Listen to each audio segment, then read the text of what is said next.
Ada cerita dari Mas Anggi.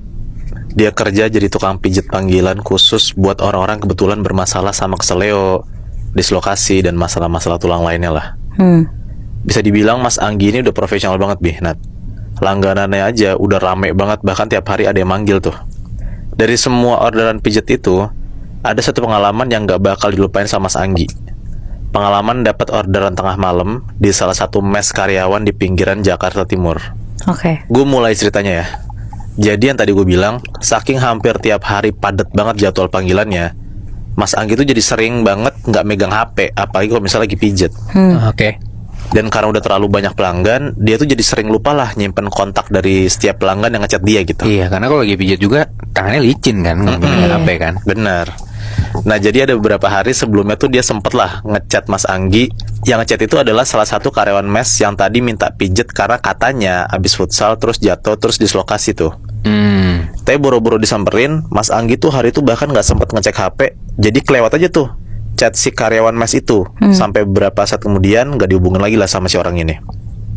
Ada kali seminggu kemudian, si Mas Anggi ini dapat lagi nih chat dari orang yang bilang kalau dia itu karyawan mes yang biasanya. Dan Mas Anggi disitu mikir, wah apa jangan-jangan ini pegawai yang kemarin ya, yang abis main futsal terus dislokasi gitu. Tapi ternyata belum sembuh nih di pikirannya Mas Anggi. Nah, karena ngerasa nggak enak, akhirnya di malam itu juga Mas Anggi langsung nyamperin tuh alamat mesnya dikasih dan OTW tuh langsung sekitar jam 10-an malam ke atas lah. Pas nyampe di mesnya, Mas Anggi tuh bingung soalnya kalau dari luar kelihatannya tuh kayak gelap dan kosong gitu, Nat. Mes ini nggak ada orangnya. Pelan-pelan Mas Anggi masuk, nyoba buat ngambil HP-nya, di tas tuh yang ngambil ya, buat ngechat si orang itu. Nah, belum juga dapet HP-nya dari tasnya ya, tiba-tiba dari dalam ada orang keluar gitu, ada suara cowok manggil kayak, Mas silakan masuk Mas, ke ruang tamu dulu aja. Ya udah tuh, pelan-pelan masuklah Mas Anggi ke gerbang ke dalamnya tuh, masuk ke dalam mesnya. Nah, tapi di situ Mas Anggi tuh belum ngerasa ada yang aneh. Buat gambaran aja, jadi ruang tamunya itu tuh kayak ngarah ke area terbuka di mesnya gitu. Di tengahnya tuh jadi kayak ada tempat ngejemur pakaian ala-ala gitulah. Nah, area jemuran itu posisinya ada di tengah-tengah mes yang saling hadap-hadapan sama kos-kosan pegawainya. Dan kalau dari ruang tamu, itu ada tembok setengah gitu yang nutup bagian tanah jemurannya.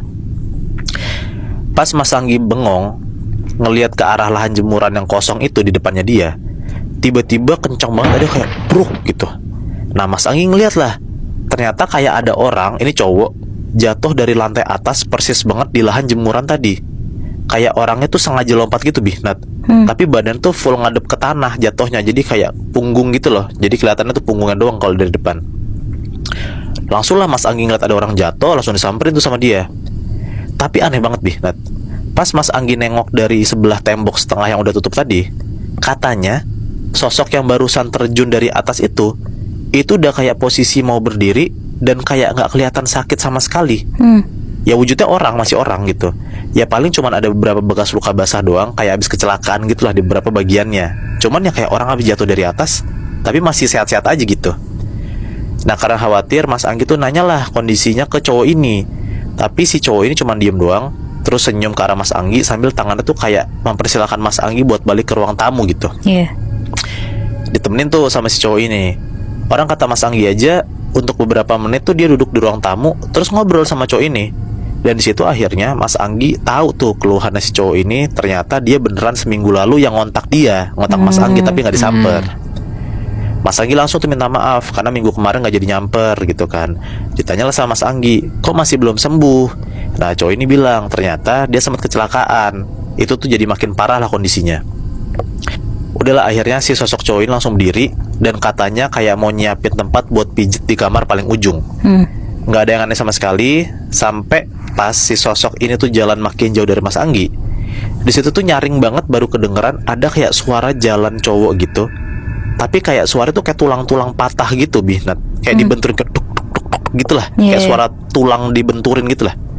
Nah, sesekali juga Mas Anggi denger ada kayak suara merintih kesakitan gitu sembari jalan. Pas Mas Anggi niatnya mau nyamper buat nuntun jalan, baru juga berdiri dari sofa ruang tamu, tiba-tiba listrik satu mes tuh mati kayak pup, gitu, langsung gelap full tuh. Panik lah Mas Anggi kan. Dia coba ngelempar pandangan ke isi mes buat kayak ngintip gitulah sambil nyari si cowok ini kemana tadi ya gitu.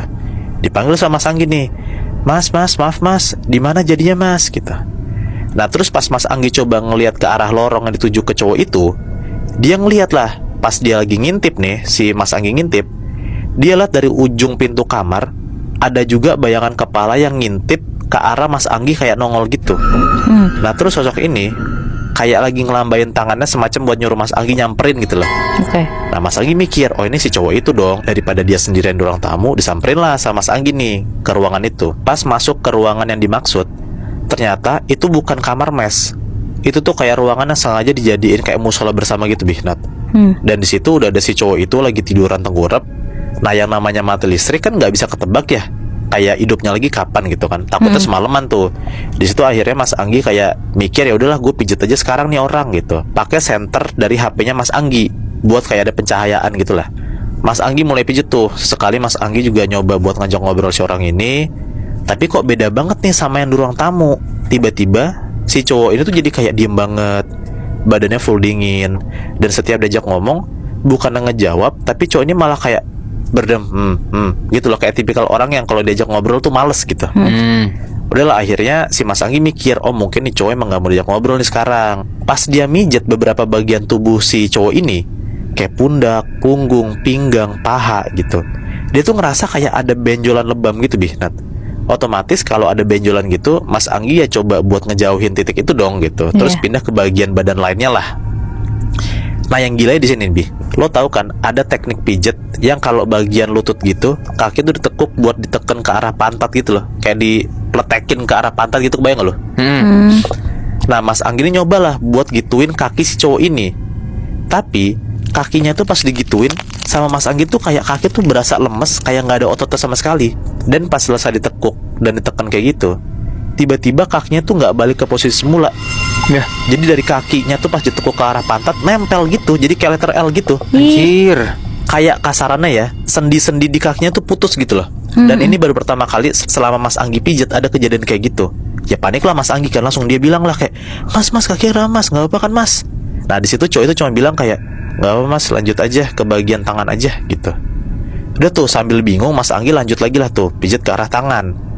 Nah Mas Anggi ngerasa banget tuh kalau tangan si cowok ini tiba-tiba kayak nggak sempurna gitu, Bihnat. Banyak luka basah, terus sendi sikunya tuh juga kayak udah copot gitu. Nah Mas Anggi pelan-pelan tuh ke arah telapak tangan buat narik jari-jarinya tuh, kayak pijet kan biasa narik-narik tangannya gitu kan, jarinya salah satu gitu. Satu jari udah ditarik, jempol, jari telunjuk juga ditarik, sampai pas di jari tengah. Pas Mas Anggi tuh mau narik jari tengah itu kayak berat gitu, kayak ada yang nahan. Nah daripada takutnya kenapa-napa, Mas Anggi coba narik sekuat tenaga tuh jari tengahnya. Pas ditarik, ternyata jari tengahnya malah copot, Bi. Anjir. Kayak kebawa gitu loh. Dan bahkan Mas Anggi tuh kayak rada kepental gitu karena saking kencengnya dia narik si jari tengahnya itu. Mas Anggi deg-degan banget di situ. Apalagi tiba-tiba listriknya tuh langsung nyala, tuh gitu, nyala tuh. Dan dia bisa ngeliat secara jelas detik itu juga tuh dia mijetin siapa. Mas Anggi sambil megang potongan jari orang itu yang masih berdarah, terus kayak sesekali tuh si jari tengah itu gerak-gerak sendiri. Dan pas Mas Anggi ngeliat ke depan, ke arah si cowok itu, tiba-tiba cowok itu tuh yang tadi dia pijet udah nggak ada. Yang ada malah cowok tiduran telentang, sama sekujur tubuh itu badannya kayak ditutupin kain jarit gitu. Dan ternyata tuh tahu nggak, yang dipijitin Mas Anggi itu tuh jenazah. Wah bangsa. Dan pas coba dibuka nih kain kafannya sama si Mas Anggi, mukanya itu adalah muka cowok tadi yang dia temuin di ruang tamu dan yang lagi dia pijetin, yang tadi dia pikir ya, ternyata tuh jenazah. Wah gila sih. Udah tuh Mas Anggi langsung berdiri, dia ambil HP-nya dan dia langsung lah buru-buru balik keluar dari mes tuh. Nah pas lagi lari keluar mes, Mas Anggi tuh dengar dari kejauhan kayak ada orang rame-rame teriak-teriak kayak ada maling gitu. Sampai akhirnya Mas Anggi buka pintu mesnya, ternyata dia tuh nabrak rombongan penghuni mes itu. Dan penghuni mes itu kira Mas Anggi itu tuh maling, makanya diteriak-teriakin kayak gitu. Nah tapi untungnya pas Mas Anggi mau digebukin tuh, tiba-tiba ada suara kayak orang manggil, Mas Anggi bukan sih? Gitu. Nah dari situlah akhirnya semua orang tuh gak jadi ngegebukin Mas Anggi, langsung pada diem gitu. Diajak ngobrol lah sama orang-orang mes itu. Akhirnya setelah diajakin ngobrol di depan mes ya, karena Mas Anggi tuh bilang udah gak mau masuk lagi ke ruang tamu. Intinya Mas Anggi bilang emang beneran tuh dia dikontak sama orang dari mes itu buat pijet. Tapi yang minta itu tuh si cowok yang barusan aja datang dari rombongan. Dan ternyata Mas Anggi tuh udah di chat kalau ternyata si orang ini yang minta pijetin beneran ya, yang tadi dia janjian jam 10, tapi itu dipindahin ke jam setengah 12 malam karena kebetulan ada acara Jadi tuh satu mes tuh semua pada keluar mes. Jadi tuh mesnya tuh kosong gitu. Iya, iya. Nah kan Mas Anggi yang tadi gue bilang, dia kalau pijet kan dia nggak megang HP kan. Iya. Jadi dia nggak baca tuh chat si orang ini. Nah tapi di situ biar nggak salah paham, Mas Anggi jelasin lah kalau dari tadi tuh dia lagi mijetin orang. Dia jelasin tuh mijetin cowok, bahkan tadi udah sampai ngobrol juga. Makanya dikira yang ngehubungin itu ya orang itu gitu. Pegawai mes itu semua langsung kaget karena yang mereka ngerasa kayak nggak ada satu orang pun yang ada di mes. Pas coba dijelasin sama Mas Anggi kayak bentukannya kayak gimana, si orang itu kayak gimana, wah si pegawai mes itu semua langsung kayak kaget, kelihatan ketakutan. Langsung ditanya lah sama Mas Anggi kayak kenapa gitu, kenapa ruwetnya pada beda. Ternyata Nat, sosok yang barusan disebutin sama Mas Anggi itu emang beneran penghuni mes. Tapi dia tuh udah meninggal seminggu lalu karena kecelakaan pas lagi mau nyari tempat pijet. Anjir. Nah kondisi jasadnya itu tuh udah parah banget. Tulang-tulang sendi itu udah pada lepas. Dan katanya emang di hari meninggal sosok itu tuh Mas Anggi tuh emang sempat dihubungin sama si orang itu. Tapi nggak ngejawab karena kan Mas Anggi lagi sibuk kan. Iya benar. Dan ruangan pijet yang tadi Mas Anggi masukin, ternyata itu tuh kamar si cowok itu, kamar si jenazah itu. Tapi tuh karena yang ngisi kamar udah meninggal, jadi satu mes itu sepakat kalau kamar itu dijadiin musola biar nggak ngeri gitu. Nah meskipun ini bukan salah Mas Anggi ya, tapi sampai sekarang katanya dia tuh masih beneran bersalah banget karena di malam itu dia nggak ngeyain panggilan si salah satu karyawan mes itu. Karena dia mikir kayak kalau misalnya gue yain pasti kan nggak bakal meninggal nih orang gitu kan. Cuman ya lagi-lagi kan itu bukan salah Mas Anggi. Tapi karena kejadian itu Mas Anggi tuh jadi nggak berani lagi nerima panggilan kalau udah di atas jam 9 malam. Iyalah gila, bayangin aja lu mijitin jenazah sampai anggota badannya copot-copot gitu. Iya. Apa nggak ngeri? Ngeri sih anjir.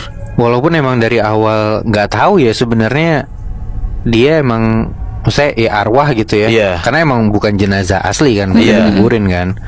Maksudnya emang makhluk gaib gitu. Anjing nggak kebayang sih.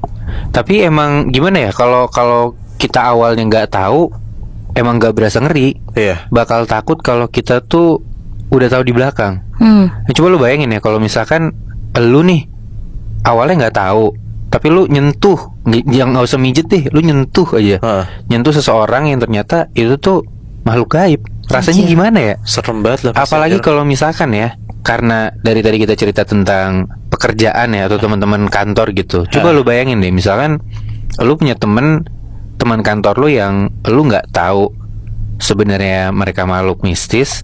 Ya lu lihat mereka orang biasa aja, tapi ternyata di belakang lu baru tahu kalau ternyata itu tuh bukan beneran orang, itu makhluk mistis atau itu makhluk gaib. Semerinding apa ya kira-kira ya?